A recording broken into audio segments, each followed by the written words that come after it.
Isang bata na tadtad ng pasa at ikinadena umano ng kanyang sariling ina ang nasagip sa San Fernando sa Pampanga. Umamin ng kanyang ina na ikinadena niya ang bata dahil lagi raw itong tumatakas sa kanilang bahay sa Bulacan. May epilepsy rin daw ito at 1 taon nang tumigil sa pag-aaral dahil umano sa pananakit sa kanyang kaklase. Ayon sa Kalumpit Social Welfare Office, ilang beses din daw dinala sa kanila ang bata.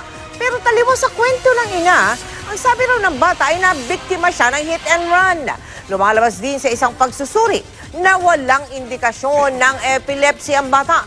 Ayon sa CSWO, bagamat malaki ang posibilidad na may behavioral problem ang bata, hindi pa rin tama na ikadena siya ng kanyang magulang.